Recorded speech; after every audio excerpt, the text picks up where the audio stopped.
welcome to my channel. Jangan lupa subscribe ya.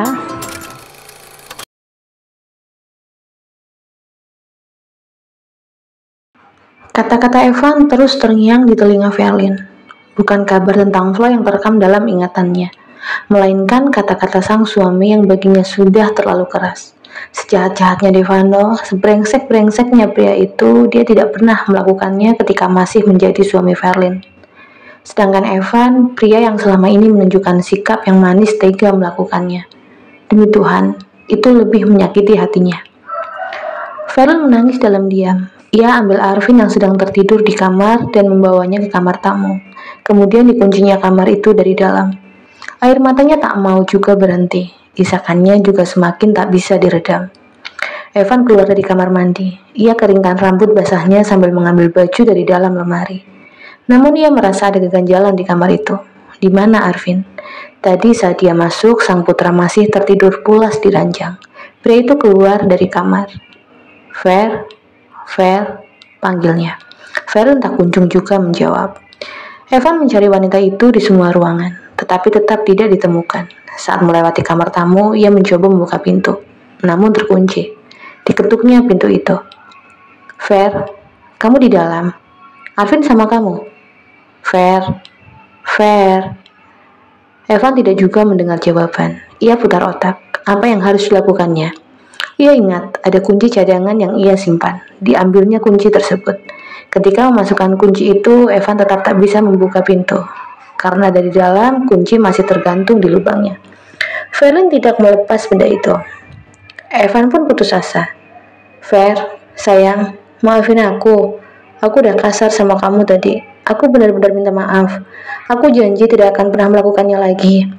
Ver, sayang, kau mau kan maafin aku? Di dalam sana, Verlin tetap diam tak menjawab. Evan pun semakin frustasi. Ia tidak menyangka kata-kata yang terucap tadi begitu menyakiti hati Verlin. Sementara di luar Evan terus saja minta maaf. Verlin masih saja menangis. Ia pun heran, mengapa dengan Evan ia bisa semelankolis itu. Padahal dulu ketika bersama Devano, emosinya bisa ia kontrol.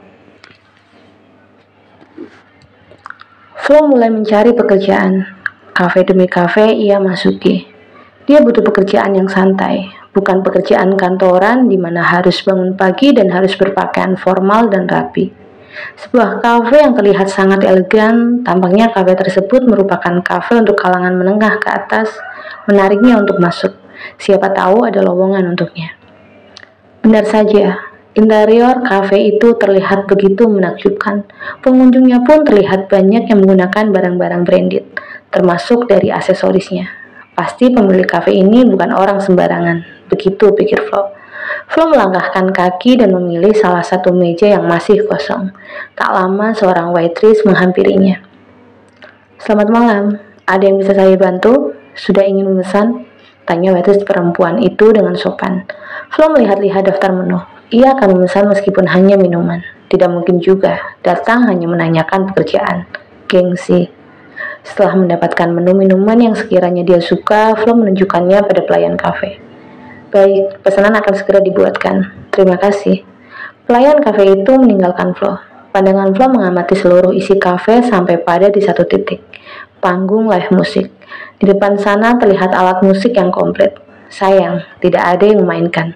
Silakan kakak, ucap pelayan kafe sambil meletakkan minuman pesanan Flo di meja. Terima kasih. Di sini suka ada live musik ya? Iya kak, tapi sudah hampir 1 bulan tidak ada. Kenapa? Kebetulan owner cafe ini juga memiliki wedding organizer, jadi beliau lebih fokus dengan itu.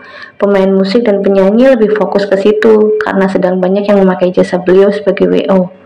Oh, apa cafe ini tidak berniat membuka lowongan untuk band atau penyanyi cafe yang baru?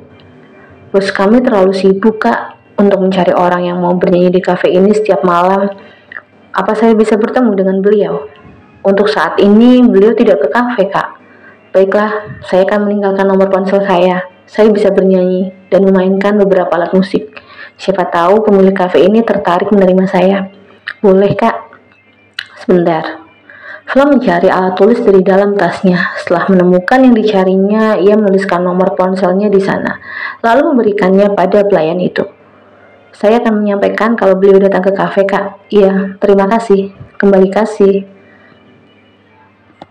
Siang ini, Devano menyempatkan diri untuk mendatangi seorang dokter. Ia ingin berkonsultasi tentang apa yang sedang ia alami. Awalnya ia ragu, tetapi dia mencoba untuk memantapkan hati. Bukan dirinya yang membutuhkan kesembuhannya.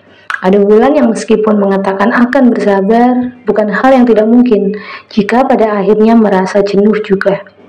Setelah namanya dipanggil, Devano masuk ke ruangan dokter. Ada yang bisa saya bantu? Tanya dokter itu setelah pasiennya duduk. Begini dok, Devano menjelaskan sebabnya menemui dokter itu. Apa sudah lama terjadi? Belum ada setahun dok. Apa milik Anda benar-benar tidak bisa ereksi? Iya, sama sekali tidak bisa.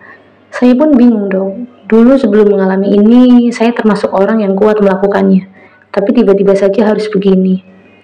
Anda ingat, kira-kira adakah peristiwa yang membuat Anda tidak bisa melakukan hubungan seks lagi? Iya, semenjak mantan istri saya menikah lagi. Kemungkinan memang karena itu Bapak seperti ini. Impotensi atau disfungsi ereksi adalah kondisi ketika alat kelamin pria tidak dapat mengeras meskipun ada rangsangan seksual. Ada beberapa faktor yang menyebabkan masalah impotensi, faktor psikologi dan faktor fisik. Bahkan yang paling parah bisa karena disebabkan oleh kedua faktor tersebut. Kesehatan fisik seseorang nyatanya berpengaruh pada masalah impotensi ini. Jika seseorang memiliki tubuh yang kurang fit, kemungkinan masalah ini akan berpengaruh pada fungsi seksual seseorang. Namun jika kondisi fisik seseorang dalam keadaan sehat, fungsi seksual akan berjalan seperti biasa. Tidak hanya fisik, masalah psikologis juga dapat membuat seseorang mengalami masalah disfungsi ereksi atau impotensi. Masalah psikologis ini merupakan jenis masalah yang tidak mudah untuk disembuhkan dan tergolong masalah yang paling sulit karena tidak semua masalah psikologis bisa ditemukan akar penyebabnya. Faktor psikologis bertanggung jawab hampir 20% kasus masalah seksual bagi pria. Seperti yang Bapak bilang tadi, Bapak seperti ini semenjak mantan istri Bapak menikah lagi. Boleh saya tahu penyebab Bapak dan mantan istri Bapak bercerai? Iya, saya membohongi dan mengkhianatinya, dok. Anda merasa bersalah dan masih mencintainya? Iya. Sudahkah Anda meminta maaf? Kalau meminta maaf, sudah, dok. Dan masalah cinta, saya memang masih mencintainya. Apa Bapak sudah menikah lagi? Sudah, karena itulah saya ingin sembuh. Kalau begitu, move on Pak. Lupakan mantan istri Bapak. Belajarlah untuk mencintai istri Bapak yang sekarang. Saya rasa penyebab Anda tidak bisa memuaskan istri Bapak karena rasa bersalah Bapak kepada mantan istri Bapak. Cobalah untuk berdamai dengan keadaan. Perlahan lupakan masa lalu Bapak. Saya yakin Bapak masih bisa sembuh. Penjelasan dan saran dari dokter sangat Devano pikirkan. Benarkah penyebab impotensinya karena perasaannya terhadap Verlin?